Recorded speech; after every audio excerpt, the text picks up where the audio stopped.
Der Ethnologe und Schriftsteller Carlos Castaneda hat maßgeblich zum Aufkommen eines westlich geprägten Schamanismus beigetragen. Sein erstes Buch, Die Lehren des Don Juan, erschien 1968 als ethnografisches Werk.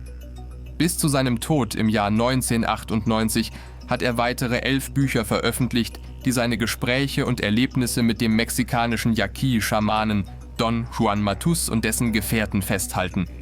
Diese fantastische Welt der Zauberer, die Castaneda so anschaulich beschreibt, war und ist Inspiration und Orientierung für Millionen von spirituell Suchenden und Praktizierenden. Zwar ist die Authentizität von Castanedas Büchern heute widerlegt, es handelt sich um fiktive Werke. Das heißt aber nicht, dass alles in seinen Büchern komplett erfunden ist. Nehmen wir das Sehen zum Beispiel. Bei Castaneda ist das Sehen eine zentrale Fähigkeit der Yaqui-Schamanen, um die Essenz aller Dinge zu erkennen. Ich selbst habe das Sehen der Leuchtstruktur, also des inneren strukturierten Bewusstseinslichts, bei den Emmentalern Sehern erlernt und in meinen Büchern beschrieben. Ist also Sehen gleich Sehen oder gibt es da Unterschiede? Was bedeutet Sehen für Castaneda? Was genau ist es, das man sieht? Und könnte es sein, dass Castaneda letztlich das Sehen der Leuchtstruktur beschreibt? Das schauen wir uns genauer an.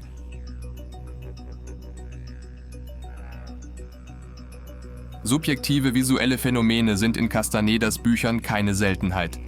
Bewegende Flecken, Schatten sowie kugelförmige und fadenartige Gebilde werden laufend beschrieben. Insbesondere sind dies Flecken und Schatten. Der Flieger, leuchtende Blasen, leuchtende Eier oder Kokons. Die Linien der Welt, Fäden, Fasern und Bänder. Schauen wir uns die wichtigsten davon an und vergleichen sie mit den Leuchtstruktur Mouches Volantis.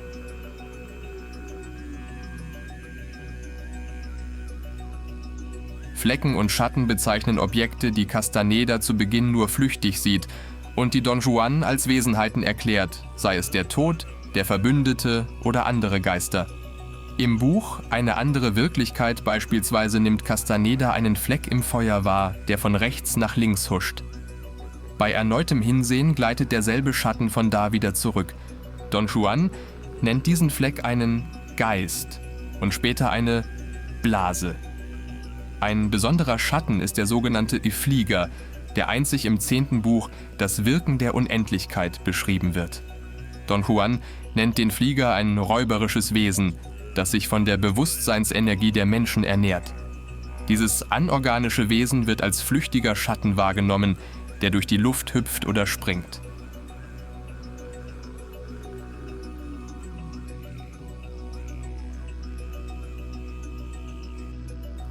Während verschiedener nicht alltäglicher Bewusstseinszustände nimmt Castaneda Blasen wahr. Diese rundlichen, leuchtenden Erscheinungen sind mal grünlich, vor allem aber golden gefärbt. Zuweilen beschreibt Castaneda sie auch als Feuerbälle oder Feuerkugeln. Charakteristisch ist, dass sich diese Blasen aneinanderreihen und größer werden. Castaneda muss ihnen folgen, sie festhalten und sie besteigen, um mit ihnen fortzuschweben. An einer anderen Stelle kommen die Blasen auf ihn zu und hüllen ihn ein.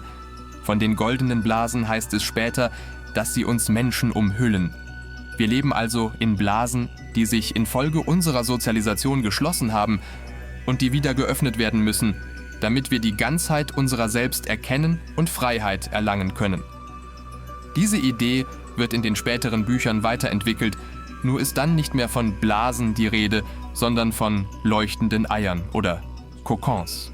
Laut Don Juan sind diese Eier die wahre Form des Menschen, wie sie nur ein Seher sehen könne. Castaneda schreibt, dass sie eine äußere, dunklere Hülle und einen inneren, gelblich leuchtenden Kern hätten und dass sie schwebten oder gleiteten. Weiter erfahren wir, dass die Eier in der Mitte dunkle Flecken, Dellen oder ein schwarzes Loch aufweisen können, was ein Hinweis auf Energieverlust sei, welcher durch das Zeugen von Kindern entstünde.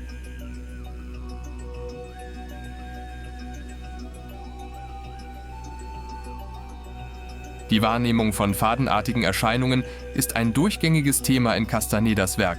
Im 3. Buch ist erstmals von den Linien der Welt die Rede. Don Juan erklärt, dass aus allen Stellen unseres Körpers Linien hervortreten, die uns mit der Welt verbinden. Durch die Übung des Nichttuns könnten wir diese Linien fühlen lernen. Später ist nicht mehr von Linien oder Fäden die Rede, sondern von Fasern und Bändern. Die Fasern strahlen ein eigenes Licht aus und werden oft als vibrierend oder zitternd beschrieben. In den meisten Fällen treten die Fasern im Zusammenhang mit dem Sehen eines Menschen als leuchtendes Ei oder Kokon auf. Der Mensch bzw. das leuchtende Ei besteht aus diesen Fasern und die Fasern erstrecken sich aus der Körpermitte. Das Sehen dieser Fasern gibt Aufschluss über den betrachteten Menschen. Je dicker, länger und leuchtender die Fasern, desto bewusster und energiereicher ist der Mensch. Im 7. Buch ist vermehrt von Bändern die Rede, welche teilweise vom leuchtenden Kokon umschlossen werden. Don Juan bezeichnet ein bestimmtes Bündel solcher Bänder als Emanationen des Adlers. Diese Bänder würden das Bewusstsein und die Existenz der Wesen bestimmen. Eine bestimmte Anzahl von Bändern geht außerdem durch den sogenannten Montagepunkt. Das ist ein heller Punkt im oberen Bereich und üblicherweise auf der Außenseite des Kokons. Castaneda muss lernen, diesen Punkt durch Absicht zu verschieben, um die Wahrnehmung gänzlich anderer Welten zu ermöglichen. Die Linien und Fasern werden aber nicht nur gesehen, sondern sie dienen auch der Manipulation der physischen Welt. Durch die Fasern können Zauberer beispielsweise auf andere Wesen einwirken oder sich im Gelände festhalten und sich überall hinziehen, also die Schwerkraft überwinden und fliegen.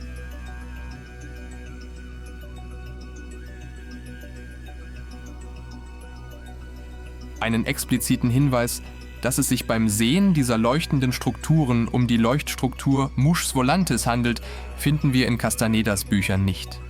Was wir finden, sind Beschreibungen von seherischen Objekten, die viele Ähnlichkeiten mit der Leuchtstruktur aufweisen. So entsprechen die bei Castaneda beschriebenen dunklen Flecken oder Schatten gut den Leuchtstruktur Mouches Volantes. Denn von Menschen, deren Sehen noch wenig entwickelt ist, werden diese ebenfalls als diffuse Flecken, Schatten oder dunkle Wolken vor einem hellen Hintergrund gesehen. Die Blasen sowie die leuchtenden Eier und Kokons hingegen erinnern an das entwickelte Sehen der Leuchtkugeln in der Leuchtstruktur. Die Blasen beispielsweise sind transparent bis leuchtend. Sie reihen sich aneinander und der Seher kann sie festhalten und sich ihnen annähern. Die Eier oder Kokons wiederum leuchten, können schweben und gleiten und sie erscheinen teils mit einem hellen Kern oder aber mit einem dunklen Kern. All dies trifft auch auf die Leuchtkugeln zu. Die Linien, Fasern und Bänder schließlich deuten auf die Fäden der Leuchtstruktur Mouches Volantes hin. Es sind bewegliche und leuchtende Fäden, die mit leuchtenden, rundlichen Gebilden verbunden sind. Der Vergleich mit der Leuchtstruktur hat seine Grenzen. Bei den Emmentaler Sehern ist die Leuchtstruktur ein einfach strukturiertes Gebilde des meditativen Sehens und des mystischen Einswerdens. Bei Castaneda sind die seherischen Erscheinungen komplexer und fantastischer. Ein besonders frappanter Unterschied zur Leuchtstruktur ist, dass die Yaqui-Seher die seherischen Erscheinungen nutzen, um physisch auf die Welt einzuwirken, wie etwa im Fall der Fasern, durch die die Seher fliegen können. Doch die Inspiration für all diese Fantastik könnte durchaus von den Leuchtstruktur Mouches Volantes herrühren. Neben den strukturellen Ähnlichkeiten spricht auch der Umstand dafür, dass Castaneda die seherischen Erscheinungen durch die Bücher hindurch ständig weiter ausarbeitet. Die einfacheren Blasen werden von den komplexer strukturierten Eiern oder Kokons abgelöst, die simplen Linien der Welt von den Emanationen des Adlers. Für mich zeigt dies, dass diesen immer fantastischeren Erscheinungen ursprünglich simple, leuchtende Strukturen zugrunde liegen, die gut mit der Leuchtstruktur übereinstimmen. Zudem entspricht es unserer Erfahrung, dass jemand, der sich jahrelang in gesteigerter Bewusstseinspräsenz und visueller Aufmerksamkeit übt, die Leuchtstruktur früher oder später als bedeutungsvolle innere Erscheinung erkennt. Und genau davon handeln Castanedas Bücher, von der Intensivierung des Bewusstseins durch diverse Praktiken und Mittel. Wir wissen nicht, ob es Castaneda selbst war, der die Leuchtstruktur gesehen hat, oder ob er sich bei seinen Schilderungen auf seherische Erfahrungen von anderen stützt. Für mich jedenfalls ist klar, dass hier seherisches Wissen über die Leuchtstruktur eingeflossen ist. Interessant ist außerdem ein Interview mit den 3 Chakmul-Frauen Kaili Lundal, Reni Mures und Njei Mures, erschienen 1995 im Magazin Kindred Spirit. Angesprochen auf das räuberische Universum erklären sie, dass diese sogenannten Flieger manchmal als Floaters, englisch für Mouches Volantes, im Auge erklärt werden.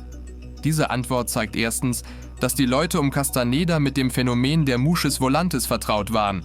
Und sie zeigt zweitens, dass ihre seherischen Erfahrungen mit Augentrübungen verwechselt werden können, so wie es auch für die Leuchtstruktur der Fall ist. Sie waren also mit demselben Problem konfrontiert wie wir und bemüht, das, was sie sehen, von optischen Störungen abzugrenzen. Carlos Castaneda bleibt ein inspirierendes Mysterium, das uns lehrt, unser eigenes Verständnis seines Werkes zu entwickeln. Dies habe ich hier versucht, indem ich die seherischen Erscheinungen in Castanedas Büchern vor dem Hintergrund meines eigenen Sehens und der Lehre des mir bekannten Sehers Nestor verstehe. Vieles passt überein, manches auch nicht. Doch auch letzteres ist kein Problem, wenn wir Don Juans Aufforderung folgen. Als Castaneda ihn im 7. Buch über die irisierenden Feuerkugeln auszufragen beginnt, weist Don Juan ihn zurecht. »Nimm mich nicht so wörtlich.